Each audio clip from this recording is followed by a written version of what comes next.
मांझी जी उनका बेटा RSS school से पढ़ा लिखे लोग हैं। जो आरएसएस के लोगों ने थमा दिया उसको केवल वही जो है पढ़े, तथ्य से सत्य से उनका कोई वास्ता नहीं है। सुना आपने, तेजस्वी यादव ने कुछ दिनों पहले नवादा मामले पर बयान दिया था और फिर राजनीतिक हलकान में बयानबाजी ऐसी चली कि जातिवाद पर आ गया। तेजस्वी यादव के बाद केंद्रीय मंत्री जीतन राम मांझी ने कहा कि वो कितने पढ़े लिखे हैं और हम कितने पढ़े लिखे हैं, अपनी डिग्री दिखाए। उसके बाद पूरे लालू परिवार पर हमला करते हुए क्या कहा, सुनिए जरा। एक बात है कि वो लोग नहीं पढ़े हैं, हम तो पढ़ के आए ही हैं। वो पीएचडी है, नेट है, प्रोफेसर है, हम भी ऑनर्स किया है। उनकी डिग्री क्या है वो बतावें, एक चीज़। दूसरी बात, यदि वो शर्मा हमको कहते हैं तो अपने पिताजी के बारे में, उनके पिताजी किसके जन्मे हुए हैं?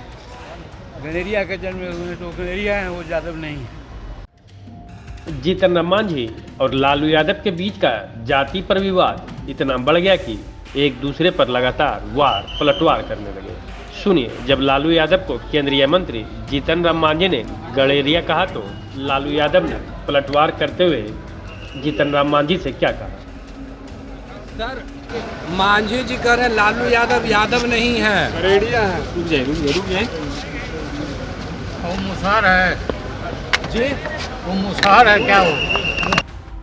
इस पर मीसा भारती ने तल्ख लहजे में कह दिया कि अब जीतन राम मांझी से ही बिहार में जाति की सर्टिफिकेट लेना पड़ेगा। जीतन राम मांझी कह रहे हैं कि आप लोग यादव नहीं है, गडेरिया हैं। अब उन्हीं से जाति प्रमाण पत्र तो सब बिहार के लोग को उन्हीं से लेना पड़ेगा। मांझी जी से, इतने सीनियर नेता हैं। जीतन राम मांझी और लालू यादव के बीच जाति को लेकर चल रहे विवाद पर उनके बेटे संतोष सुमन ने कहा कि राजनीति जाति और धर्म से नहीं बल्कि विचारधारा से चलती है। राजनीति में आप किस विचारधारा को मानते हैं या मायने रखता है, और हमारी पार्टी गरीबों के विचारधारा और गरीबों को आगे बढ़ाने के लिए काम कर रही है। हम लोग जात पात को नहीं मानते हैं। इस तरह का जो भाषा है राजनीति में निचले स्तर की राजनीति है। राजनीति में कोई जात पात नहीं होता है, कोई धर्म नहीं होता है। राजनीति विचारधारा से होती है। राजनीति में आप किस विचारधारा को मानते हैं, आपकी क्या विचारधारा। जहाँ तक हिंदुस्तानी आवाम मोर्चा सेकुलर की बात है तो गरीबों की विचारधारा है। गरीबों को आगे बढ़ाने के लिए हम लोग ने पार्टी बनाई है और उनको मंच देते हैं, उनकी आवाज़ बनते हैं, उनकी सेवा करते हैं, उनको जागरूक करते हैं, उनकी राजनीतिक भागीदारी सुनिश्चित करते हैं। इसके अलावा हम लोग कुछ नहीं जानते हैं, कोई जात पात नहीं जानते हैं। ये इस तरह की जो राजनीति है, चाहे काउंटर किसी तरफ से लालू यादव जी की तरफ से हो, चाहे आदरणीय श्री जीतन राम मांझी जी की तरफ से हो, हम समझते हैं कि इस तरह का जो भाषा है और इस तरह का जो अभी चल रहा है राजनीति में, सबसे निचले स्तर की राजनीति है। जीतन राम मांझी और लालू यादव के बीच जात को लेकर चल रहे विवाद पर सम्राट चौधरी ने कहा कि लालू जी को ब्रह्म सत्य ज्ञान दिलाया। अब लालू जी मानने के लिए तैयार नहीं है तो हम लोग क्या करें। मांझी जी ने कहा है, मैं मुसहर का बेटा हूँ। लालू जी कहने के लिए तैयार नहीं है कि वो किन के बेटे हैं। लालू जी को उन्होंने ब्रह्म सत्य ज्ञान दिलाया।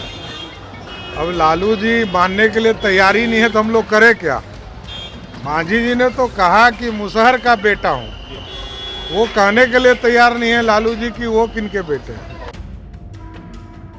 वहीं केंद्रीय मंत्री चिराग पासवान ने लालू प्रसाद यादव और जीतन राम मांझी के बीच जात पात के विवाद पर कहा कि जिस तरीके से मांझी जी को अपमानित करने की कोशिश की गई है यह गलत है।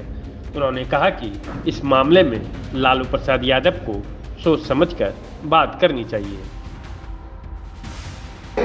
मैं जात पात धर्म मज़हब में विश्वास नहीं रखता।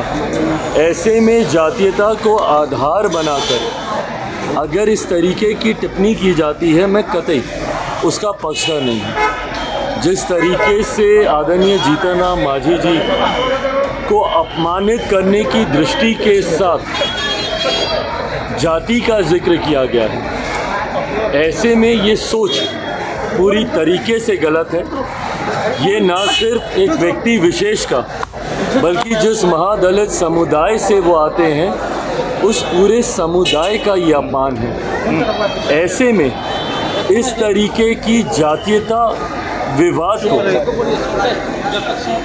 बहुत सोच समझकर आदरणीय लालू प्रसाद यादव जी को अपना वक्तव्य रखना चाहिए। कहीं ना कहीं एक बड़ा वर्ग महादलित समाज से आने वाला वो इससे आहत जरूर हुआ है। जाति के नाम पर राजनीति जैसे ही थमने वाली थी, फिर से केंद्रीय मंत्री जीतन राम मांझी ने लालू यादव और तेजस्वी यादव पर तंज कर दिया। मांझी ने कहा, मैं अपने दादा परदादा का नाम बता दूंगा, लेकिन लालू तेजस्वी नहीं बता पाएंगे। जिनकी जाति ज़्यादा गड़बड़ होती है वही जाति की बात करते हैं। जाति जिनकी गड़बड़ होती है वही जाति की बात करते तो हैं। आप कह रहे हैं कि वो गड़ेड़ी है, बाकी सारा बिहार का जादव तो कहता है कि जादवों का मसीह है। वो यही तो गलत फैलाए हैं। वो हमको शर्मा कहते हैं तो हम शर्मा हैं। हम अपने बाबूजी का नाम बता सकते हैं, अपने बाबा का नाम बता सकते हैं, अपने परबाबा का नाम बता सकते हैं। वो यदि बतावें तो अपना परबाबा और बाबा के नाम नहीं बता पाएंगे। नहीं मानते। बहरहाल जाति की राजनीति आखिर क्यों हो रही है, जरा सोचिए। मामला दलितों के बस्ती जलाने का था और बिहार के नेताओं की जुबान एक दूसरे को जलाने लगी। जातियों की जांच पड़ताल होने लगी, मर्यादा मटिया मेट होने लगी और लड़ाई बाप दादा तक पहुंच गई। और ये सब शायद इसलिए हुआ क्योंकि इस लड़ाई में कूदे सभी पक्षों को जाति की राजनीति फायदा दिख रहा है। आज के लिए बस इतना ही। वीडियो पसंद आया हो तो लाइक और शेयर कीजिए। वीडियो में जानकारी कैसी लगी कमेंट करके जरूर बताएं। समाचार फॉर पीपल लिंक्स को सब्सक्राइब नहीं किया है तो हमारे चैनल को सब्सक्राइब कर लीजिए ताकि नोटिफिकेशन मिलती रहे।